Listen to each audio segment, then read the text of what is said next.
സംസ്ഥാനത്ത് കനത്ത നാശം വിതച്ച മഴയ്ക്ക് നേരിയ ശമനം. മഴക്കെടുതിയിൽ ഇതുവരെ 84 പേർ മരിച്ചു. സംസ്ഥാനത്താകെ 2.5 ലക്ഷത്തിലധികം പേരാണ് ദുരിതാശ്വാസ ക്യാമ്പുകളിൽ കഴിയുന്നത്. കാണാതായവരിൽ കൂടുതലും മലപ്പുറത്ത് കവളപ്പാറയിലും വയനാട് പുത്തുമലയിലുമാണ്.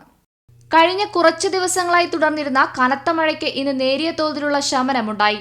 തെക്കൻ ജില്ലകളിൽ മഴ ഏതാണ്ട് പൂർണ്ണമായും മാറി നിന്നു. മധ്യ കേരളത്തിൽ എറണാകുളത്തും ഇടുക്കിയിലും മാത്രമാണ് ഓറഞ്ച് അലർട്ട് പ്രഖ്യാപിച്ചിരുന്നത്. തൃശൂരിലും മഴയ്ക്ക് കുറവുണ്ടായി. ഉരുൾപൊട്ടലും മണ്ണിടിച്ചിലും ഏറെ നാശമുണ്ടാക്കിയ മലപ്പുറം, വയനാട് ജില്ലകളിൽ ദിവസങ്ങൾക്ക് ശേഷമാണ് മഴ മാറി നിന്നത്. ഇത് കവളപ്പാറയിലെയും പുത്തുമലയിലെയും കോട്ടക്കുന്നിലെയും രക്ഷാപ്രവർത്തനത്തെ ഏറെ സഹായിച്ചു. കണ്ണൂർ, കാസർഗോഡ് ജില്ലകളിലെ താഴ്ന്ന പ്രദേശങ്ങളിൽ നിന്നും വെള്ളം ഇറങ്ങി തുടങ്ങി. ഇവിടെ വീടുകളും വ്യാപാര സ്ഥാപനങ്ങളും വൃത്തിയാക്കുന്ന ജോലികളാണ് തുടരുന്നത്. മഴയ്ക്ക് പൂർണ്ണമായ ശമനമുണ്ടായാൽ മാത്രമേ ദുരിതാശ്വാസ ക്യാമ്പുകൾ പൂർണ്ണമായും അവസാനിപ്പിക്കൂ. വിവിധ ബ്യൂറോകൾക്കൊപ്പം ന്യൂസ് ഡെസ്ക് ഷെക്കേന ന്യൂസ്. കേരളത്തിൽ പരക്കെ മഴയ്ക്ക് വഴിയൊരുക്കി വീണ്ടും ന്യൂനമർദ്ദം രൂപപ്പെടുന്നു.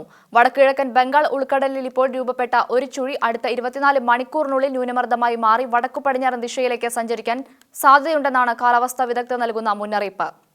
പുതിയതായി രൂപം കൊള്ളുന്ന ന്യൂനമർദ്ദത്തിന്റെ ഫലമായി സംസ്ഥാനത്ത് പരക്കെ മഴയ്ക്ക് സാധ്യതയുണ്ടെന്നാണ് പ്രവചനം. തീരമേഖലകളിൽ പ്രത്യേകിച്ച് മധ്യമേഖലയിലും തെക്കൻ കേരളത്തിലും ശക്തമായ മഴ ലഭിക്കും.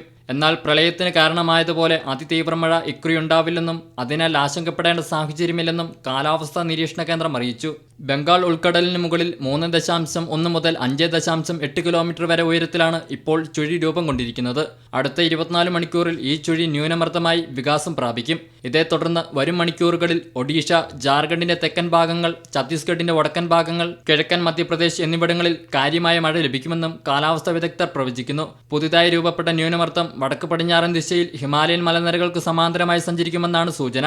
നിലവിലെ സാഹചര്യത്തിൽ ബുധൻ മുതൽ വെള്ളി വരെ മഴ പ്രതീക്ഷിക്കാം. കാസർഗോഡ്, കണ്ണൂർ, കോഴിക്കോട്, ഇടുക്കി, ആലപ്പുഴ ജില്ലകളിലും എറണാകുളം, മൂവാറ്റുപുഴ ഭാഗത്തും കോട്ടയത്തിന്റെ കിഴക്കൻ മേഖലയിലും ഒറ്റപ്പെട്ട ശക്തമായതോ അതിശക്തമായതോ ആയ മഴ ഈ ദിവസങ്ങളിൽ പ്രതീക്ഷിക്കാം.